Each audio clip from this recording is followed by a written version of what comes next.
Shalom Aleichem everyone, hope everyone had a wonderful, wonderful week.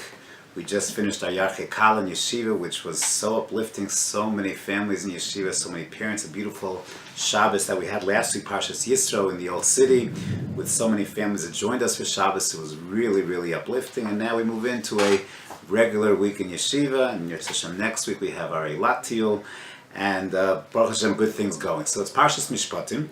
And I want to make two thoughts, two ha'aros I want to suggest. And one is, it's interesting, the first letter of the parsha, Ve'ela HaMishpatim. And we're given all these detailed halachos of Bein Adam Lechavero, of Nezikin, of treating each other in the proper fashion. And if Chas v'Shalom, this damage is done, we have to pay, we have to go ahead and compensate.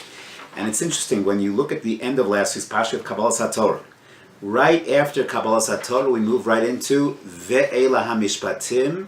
Do not think that Kabbalas HaTorah was just about a relationship in Adam Makom. It also permeates our interaction between our fellow man. And then the end of the parasha, once again, we're back to Har Sinai, and we discuss when Moshe comes down with the Luchos, and Klal Yisrael saying Na'aseh v'nishma.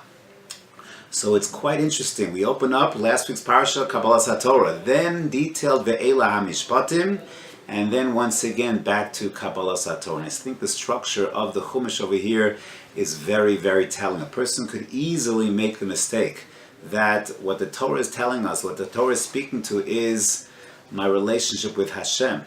My relationship with my fellow man, that's perhaps secular legal systems. That's not religious. That is not what the Torah is really, really concerned about. And these psukim in this parsha tells us it's not the case. We start with Matan Torah, Ve'ela HaMishpatim, and then back to Na'aseh v'nishma, sandwiched in between. These two tales of Kabbalas HaTorah are the laws of Mishpatim, telling us crystal clear that, just in the same sense as in Ein Derech Eretz Ein Torah, Mishpatim precedes Kabbalas HaTorah. Also in Ein Torah, Ein Derech Eretz, is that you need Torah to understand how we interact with our fellow man. I think it's a very, very clear message that's being given over by the structure of these parshios. I wanted to address, I wanted to share, there's a joke in Yeshiva over here that I'm not the most Hasidic of Rabbanim in our staff, but I wanted to share with you a Hasidische Wort. And when I hear Hasidic words like this, it's not the pshat, definitely not the pshat, but there's a certain poetry, there's a certain beauty to the idea that I would like to express. So we learned in our parsha about the laws of the Arba Shomrim, the Shomer Chinam, Shomer Sachar, Socher, and Shoel. The person who is watching an object for free, a renter, a paid watchman, and someone who borrows. And one of the halachas that we have in this parsha, especially it's relevant to a borrower. A borrower is chayev ba'onsen. He's chayev no matter what happens. If I borrow a car, if I borrow a pen, I borrow an animal. So even I'm responsible even for things that are out of my control, even for things that are acts of God. Lightning strikes, I am responsible. A shoel is chayev even for onsen. There is one ptur, there's one exemption that the shoel has, and that is that if I borrow, let's say, an animal, and I'm having that animal work my field, and I'm not just borrowing the animal, but I'm also going to hire the owner of the animal. He's going to work with me. And I'm hiring him, he's also involved in the process. And now let's say the animal dies. So that is the ptur, exemption of be'alav imo. If the owner of the animal is with me as well, and then something happens to that animal, then I, the borrower, am exempt. That's called the exemption of be'olav imo. So the Hasidic idea is as follows. It's a beautiful idea. Is that when I go ahead every single day, and certainly the beginning of my life, Hashem gives me a neshama. He deposits with me a neshama. And my job is I'm the caretaker of that neshama. I am the shomer of that neshama. I didn't pay for that neshama. I'm, if you will, a borrower of that neshama. And just like every shomer, I'm entitled to use it, if you will. But when the time is up, I have to return it back. Now, most of us, when we return our neshama back to our Creator, we get our neshama every single day. Elokaim neshama tehorehi.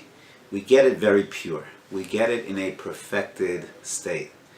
And what happens is, when we give it back, so to speak, it's polluted. We've polluted our neshamas. We don't give it back in the same pristine state. And therefore, as a shoel, as a borrower, we're chayiv for everything. We're chayiv for that. We're responsible. After 120 years, we're responsible for the pollution that we engendered in our neshama. So what's our claim? What's our defense? What are we supposed to say? As that thunder bellows in the background, Gishmei Bracha. So our defense is, our only defense for shoel is ba'alav imo. Is, did we live with Hashem? When we took our neshama, when Hashem gave us our neshama, did we bring the owner, so to speak? Did we bring Hashem into our lives? Was He with us? So sure, perhaps we sinned here, we overslept, we saw something inappropriate, we weren't as careful in our davening, in our brachos, etc. But were we fundamentally living ba'alav imo, that the owner of that neshama was with us in our lives? Were we living with Hashem? If we can honestly say that we were living with Hashem, then, indeed, even if we're culpable, something happened, we've polluted that neshama, we have the exemption of ba'alav imo. So it's a beautiful, beautiful thought. And as we go ahead and navigate some of these very challenging parshas, or parshas Mishpatim, but to understand that if we're living a life that is always ba'alav imo, that Hashem is with us, then we'll achieve, and we can never be held fully responsible.